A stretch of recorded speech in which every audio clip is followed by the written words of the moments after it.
And because of this. Yes, that's right. This is a contentious subject. What's this? President Trump will declare national emergency to get funding for border wall. Go away. Don't care. See, our news is just occupied by that these days. But no, we're going to focus on this. So, Shamima Begum, IS runaway teen, could face prosecution in the UK. You don't say. There she is.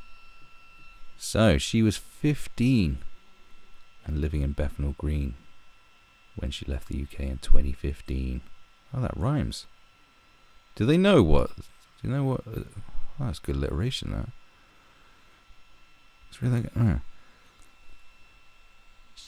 Begum was 15, living in Bethnal Green when she left the UK in 2015. Not bad. So, a British woman, she's a woman now. She was a girl, but now she is turned into a woman. Woman who ran away to Syria as a schoolgirl to join the Islamic State group has been told she could face prosecution if she returns home. That terrorism act is a motherfucker. Shamima Begum, now 19 and pregnant, told The Times she had no regrets but wanted to have her baby in the UK. Now, in these divisive and contentious times, there'll be many eye rolls going along right now at that just mere statement of her saying she has no regrets but wanted to have a baby in the UK, which would suggest that perhaps bringing up her baby in the Islamic State, or what state it's left in, isn't the best idea, or isn't a cool idea. I don't know. Just imagine it's not super chill there, is it? She said she had heard that Amira Abbas, one of the two girls she fled to Syria with, might still be alive. Well, that goes to show. I mean, what happened to her when she got there? So her father, Abbas Hussein, broke down on hearing the news and appealed to the UK government to bring both women home. He said that Ms. Begum's comments had given his family hope about Ms. Abbas. See, they say it's interesting how they call him Ms. So were they married? Did they marry him? That's the thing, though. Like, what the fuck did they get up to when they got there? What were they doing? I don't think they were fighting. Just went there to become like ISIS brides at 15. Ooh. I don't know, I'm making assumptions here, but I don't know what else it would have been. So she showed little remorse for involvement with the terror group, saying she was not fazed by seeing beheaded heads in bins.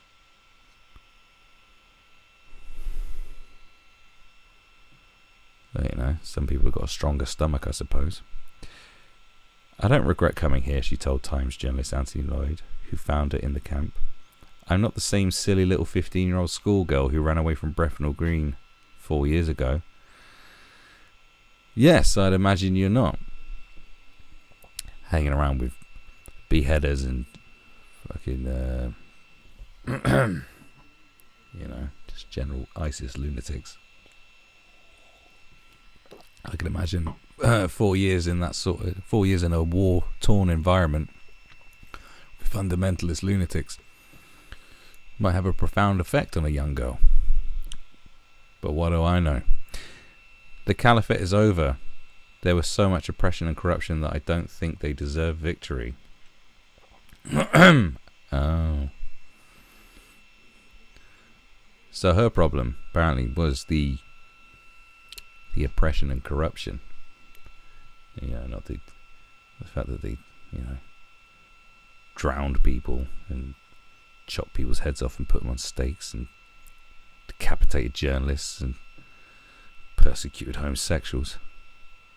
It's just corruption's fucking right bugger, innit?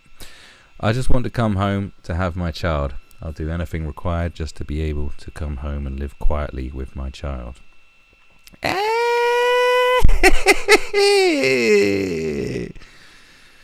It's way too late. It's way too late. Like, it was. I remember hearing about these girls when they went. So like, you know, they were semi-famous now, and she's definitely famous now. I think I don't know. She's probably out the loop a bit, but I don't think you're gonna get a quiet life when you come back here. I mean, Jesus Christ, there is no quiet life awaiting you here or your child. I mean, you don't want to stay there.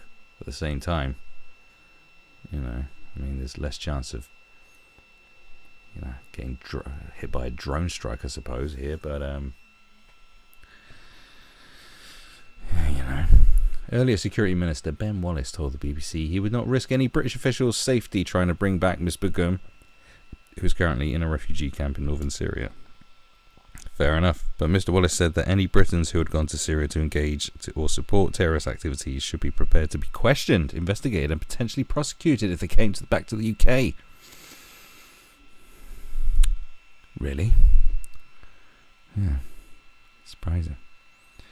What I never understood, what I couldn't wrap my head around, was that if you go to Islamic State, you're kind of... if you went to like hang out with them, if you go to fight with them is one thing, but then who are you fighting against? It's quite weird because like so many people are fighting against each other. Like we fought against ISIS, and we've also done attacks against Assad's regime, and yet ISIS are fighting against Assad and us. And then there's so many people just fighting against each other who are like got two different sides and fighting other. It's just explaining it. It's a clusterfuck. You're like, it's kind of like I don't know. If let's say your intentions were to go there and just because you believe in this caliphate and you want it to be a thing and you believe in it so much, you're gonna just drop everything and go over there and just be part of the caliphate. And your intentions aren't. And you haven't like declared death to the West, and you haven't declared Britain is the enemy. You just believe in this caliphate, and you fight with them because I mean, does that make you an enemy? I mean, it's all about intent, isn't it? It's I don't know. It's a very obviously ISIS has done some naughty things to everybody, but then you're 15. You're a 15-year-old girl, and depending on it depends on the law. Like some people hold 15-year-olds as like being completely innocent and blah blah blah. But then the law will say, you know, if you commit crimes at 15, you know, you're gonna have to face the fucking music. So it's like yeah, you're young and stupid, but at the same time, you know, 15-year-olds, plenty of 15-year-olds in this country that commit murder, or you know, or complicit in murder, and you know, you're gonna get done. So it's a weird one. It's like, well, what do you do? What do you do with it? What do you do with this girl when she comes back? Like 4 years out there. I mean, there's people getting brainwashed here by all kinds of lunatics, and it's like, how do you think it was living in the so-called caliphate? There's like 4 years of nonsense drilled into your brain. So it's like, you're gonna have to keep a very close eye on that. Because part of me thinks that if you were silly and young and you went off there and you made a huge mistake, you know, you should be able to get a second chance when you come back over. You go, oh, I was wrong. But, you know, depending on what you did, what you're complicit in, you know, there was plenty of good people in the Nazis. There were plenty of good Nazis. I know that sounds very strange, but there was plenty of people, you know, plenty of German soldiers, policemen, guards, journalists, all kinds of people who were complicit to what was going on in Nazi Germany. And a hell of a lot of people were put on trial. A hell of a lot of people were guilty for what they did. They got done. And they may have just been going with the flow because everyone else is doing it. You just go with the flow. Unfortunately, these situations, it happens. It can have many good people can be complicit to evil. Unfortunately, it's just human nature. It sucks. That's the way it goes. So on the one hand, you say, well, she's silly and she should be given a second chance. But then again, you're complicit to evil, and therefore, you've got to pay some. There is always a price to pay. I don't think her coming back and just, because this would be the worst thing, and then you'll get people who say, oh, she deserves a second chance, let her over and have her baby, it's a human right, and it's like, yeah, that's fair enough, that's fine. Then what's she going to come over and have the baby? What's she going to do when she's back? What the fuck? She's 15, so she's got no qualifications, blatantly, unless they had some sort of fucking, I don't know, unless they had, Islamic O levels or something. What's she going to come back? What's she going to fucking do? This is the point. What's she going to do? Do you know what? If you've been out the country for more than 3 months, you're not eligible to get benefits for a certain amount of time. And this is the point. It's like, who's going to support her when she comes over? It's going to be very hard for her to get a job. I mean, maybe people within her community probably might give her a second chance and give her a job. Charitable people. I mean, that's what you'd want to rely on. But imagine this. Imagine this situation in these divisive times. She comes back, she has the baby, and then she gets benefit and childcare. Do you know what I'm saying? She gets the benefits. She gets, the benefits. If she gets the benefits, because someone's going to be monitoring this girl. I mean, not a hell of a lot of people are going to be monitoring this girl. Not just security forces, but there's going to be journalists out there. There's going to be campaigners. There's going to be all sorts of people monitoring her. As soon as she does something, she has a baby, and then they find out, and the state pays for it. There's going to be fucking unbelievable outrage. Absolute pandemonium. It's going to be a shit show. And I swear, that's probably what will happen. In about a year's time, or 2 years' time, and you'll be like, ISIS bride gets 4-bedroom semi-detached house in affluent area, something like that, and people are going to be pissed. I wouldn't be surprised. But it is like, what are you going to do when you come back? What the fuck are you going to do? Like I said, if the Muslim community is all forgiving and all, charitable and love and blah, blah, blah, blah, blah, blah, blah, I'm sure her father's going to support her, obviously. I mean, look at him. This is a very upset guy. This guy's so upset. His daughter fucked off at 15 to join ISIS. I mean, that's, if you're a moody teenager out there and you're like, fuck you, mum, fuck you, dad. Yeah? Did you ever run off and join a terrorist organization? That's the way you're going to fuck your parents off if you really want to. This poor guy. So he'll probably do anything for her. But the fact is, like, shit, unless there's really open and caring people that say, hey, if you need some money, you can come work here.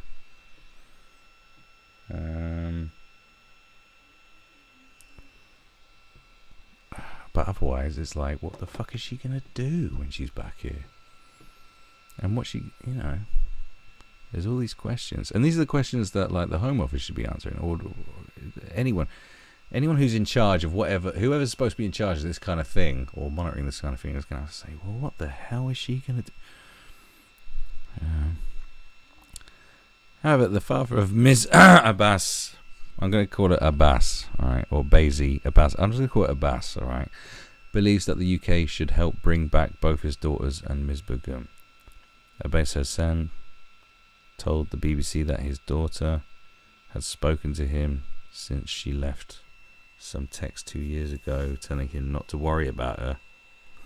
Yeah. Good one. The Times interview gives us some kind of positive hope for the family, he said. We were just waiting for something to come out. Ms. Begum and Ms. Bazbais, both 15, along with Khadija Sultana. See, that's an easier name. Just because were pupils at Bethnal Green Academy when they left the UK in February 2015.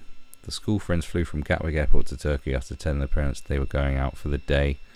They later crossed the border into Syria. On arriving in Raqqa, Miss Begum stayed at a house with other newly arrived brides-to-be. Oh, they did go out to be brides.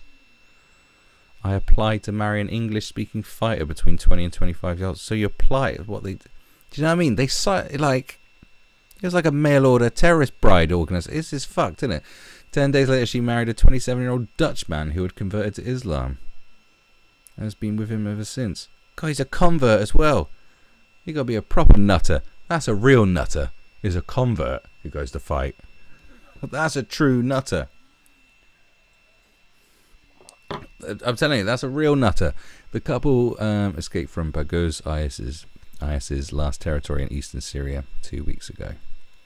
Her husband surrendered to a group of Syrian fighters as they left, and she is now one of 39,000 people in a refugee camp in northern Syria. Asked whether living in the one-time IS stronghold of Raqqa had given up to her aspirations, Ms. Begum said yes, it did. Oh, had lived up to us, given up to her aspirations. What I'm talking about, had lived up to her aspirations. It was like normal life, the life that they show you on the propaganda videos. It's a normal life. Every now and then there are bombs and stuff, but other than that, she said that seeing her first severed head in a bin didn't faze me at all. It was from a captured fighter seized on the battlefield, an enemy of Islam. I thought only of what he would have done to a Muslim woman if he had the chance. Right. So, right. Good.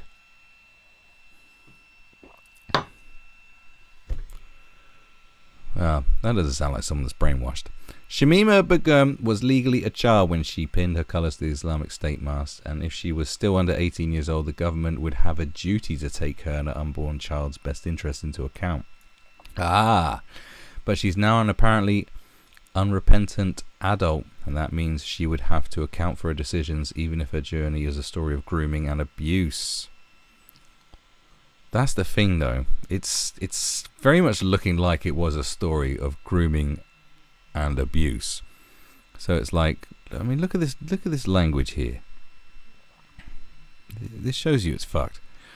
I applied to marry an English-speaking fighter between 20 and 25 years old. And then she married a 27-year-old Dutch man. I mean, she didn't get a good deal. She didn't get what she asked for. But the Dutch do speak very good English when they do, though. Probably better than we do. But, so she applied. So, and, like, how'd they find that shit out? They were online. Like, they're online. And there's a special ISIS bride recruiter whose job it is. This is what I'm assuming. I mean, I don't know how. This must be how it works. They're pretty organised. It's just, right, we need to boost morale. We need brides because they're not allowed, no sex before marriage. So we're going to get you brides. What? Oh, you want some fit young ones? How young you talking? Well, illegally young. Okay, boys, I'm going to get you some. Don't you worry about that. Yeah, she definitely, I mean, come on. I mean, yeah, you can be morally culpable at 15. You can make adult decisions, blah, blah, blah. If you want to go into the argument about what is an adult mindset and blah, blah, blah, blah, blah, blah, blah, blah. But brainwashing is brainwashing. People can be manipulated at any kind of age, unfortunately. But at 15, your brain's not fully developed yet. I mean, all right. Some people are more grown than other people, but the point is that, they're like, we need brides for our fighters to fuck to keep the morale up. That's basically what it is. And it's like, get me. So your job is to go online and convince schoolgirls to run away from home and marry your fighters. I'd say that's definitely a victim of brainwashing there. So I'd say she would need, because some people might argue, going, oh no, it's her beliefs. Like, yeah, but where the fuck do these beliefs come from? Like, just read about Fred West. to know about fucking beliefs, how they can be twisted. You know, manipulative people and abusers, especially people who abuse, like, just look into any case of it and it's like, it's always, they're just master manipulators. They're able to convince you and convince themselves that this is all perfectly fine. This is sordid. This is fucking sordid. That's the only way to describe it. It's the more I'm reading it, this is sordid. It's like, there's one thing if you want to go bang some chick, yeah, but it's another thing to convince them to run away from home with no prospects in their life, to leave their fucking family, to come to an alien country. I don't care if you visit on holiday. I don't care if your fucking parents are from there. It's like, arrive there and say, what are you going to do? Are you going to marry this fucking dude? This nutter? Yeah, go on. He'll be in a second. He's just putting a head in the bin. This is your husband. The man that puts people's heads in bins. Here he is. Now go bang her brains out. Like, what the this is gross. This is fucking gross. This girl kind of, I mean, I would hope there's a charity outreach or someone outreach and just would be like, you know, we need to talk about, you know, the complete lunacy you've been part of for the past few years. I would like a little bit of redemption and a little bit of, like, just to help them out. Because you think about, you know, people who perhaps got Stockholm syndrome or similar. You know, you always hear about the cases of people. There's so many cases of girls and men and whoever, like, gone missing for like 20 years. Look at the Fritzl kids. Well, that woman in Room, like, you know, they're locked in a fucking, they'll lock them up in some horrible sex dungeon for 20 years and they'll be completely brainwashed. That's the thing. And they might have gone missing when they were like 12 or 13, but then they come out and they're like a full-grown woman, but they're completely fucked in their head, and they might believe all kinds of silly shit that someone's been drilling into them. So I think there's got to be a little bit of, yes, all right, she is now an unrepentant adult. Yeah, but she didn't start off that way, so there's got to be a little bit of, you know, just a bit of, I think she, you know, she needs to talk to someone.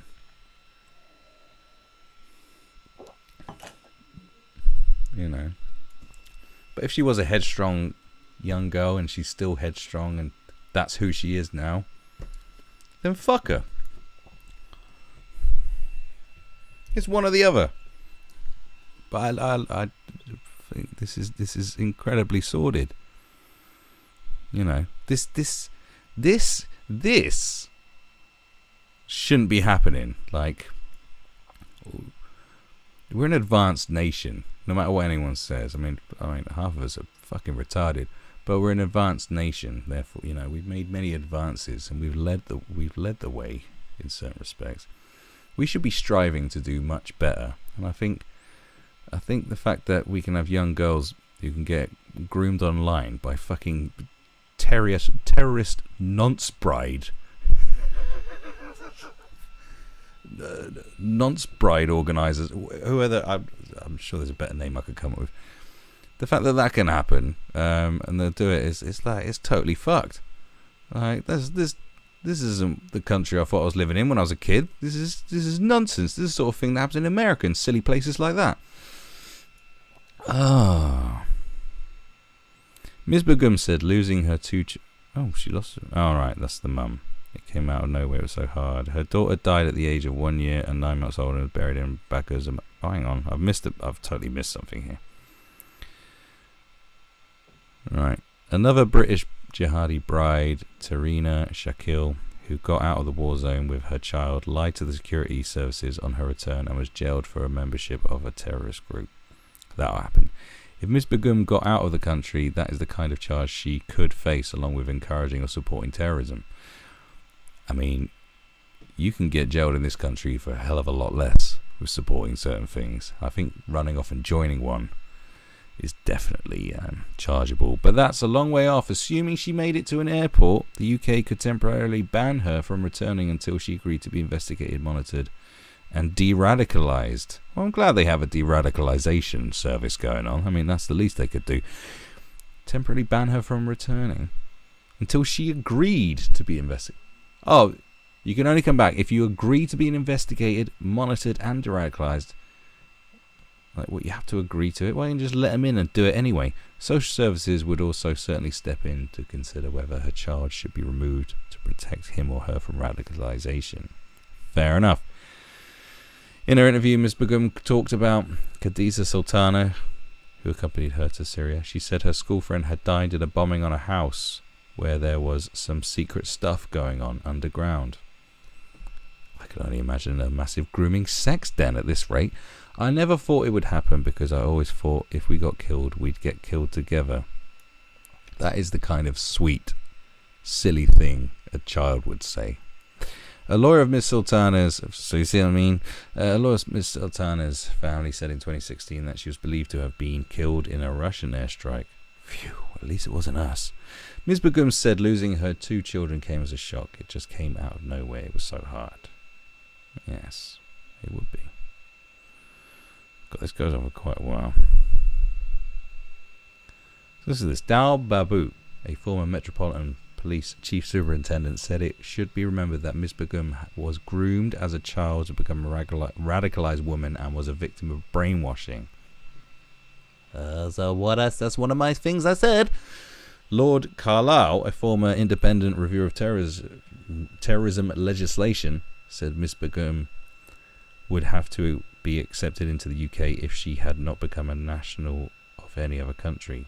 Under international law, it is not possible to render a person stateless. Yeah. So she has, yeah. Because it's alright to stay in Syria when it's in absolute chaos, but like, say Assad regains power and it's all done with. I mean, she ain't going to be able to stay there. That's for sure. So, because basically, you're a bloody illegal immigrant, ain't ya? So, he said he thought it was unlikely she would be allowed to return quickly and expected that if tried for any offences, she would be tried as an adult. I had a similar not a similar situation. First time I got arrested, I was 17, but the court date actually fell on my 18th birthday, and therefore I had to go to adult court. And then me and my old man had to, my old man basically like kicked up a stink saying, this is completely immoral because like I was arrested as a minor, so therefore I should go to court as a minor, just because it literally fell on my 18th birthday, and they were going to send me to adult court. But then they managed to, in fact, they got the court date wrong and actually had a warrant out for my arrest because I hadn't turned up to the court date that I didn't know about. That was an interesting one. But eventually they pushed the court date back, and it actually was after my 18th birthday, but then I went to youth court as an 18-year-old. So I was the oldest person in court, maybe that year in youth court. So what I'm saying is, the crime, something happened when I was like underage, but then because when it came to like time to prosecute, I was over the age of adulthood. Do you see what I'm saying? It's like that wasn't right. And maybe in a way this isn't right either. Yeah, it's a contentious subject. This can be used by both sides. One side will have complete sympathy and the other side will have complete vitriol. But as always, it's somewhere lurking in the in-between lands, man. Ever me, I don't wish her the best and I don't wish her the worst. Like, I think it's absolutely mental, to be 15. Like, think about it. And like, when I was 15, it's different to being 15 now. And when I was 15, it was a lot older than what 15 is now. Now, literally 30-year-olds are 15-year-olds nowadays. So, I don't know. People are getting older and older, but younger and younger, if you see what I'm saying. Like, people are not maturing like they used to. I mean, it goes back to throughout time. I mean, how old was Muhammad when he was, like, bossing up the Middle East? He was pretty fucking young. Do you know what I mean? Look at Octavian, the first Roman emperor. He was young as fuck. Not no more of me sons. I know 30-year-olds who are an embarrassment to their age. But there it is. There she is. Keep an eye out for her. She'll probably be on the front page of the Sun for quite a while now. So, and that's that. I mean, I've got plenty more to. There's plenty more that could be said on this subject, but this kind of thing would need me to debate with someone about the ins and outs, to discuss with them. I can't debate with myself over this. I probably don't care enough to, but it's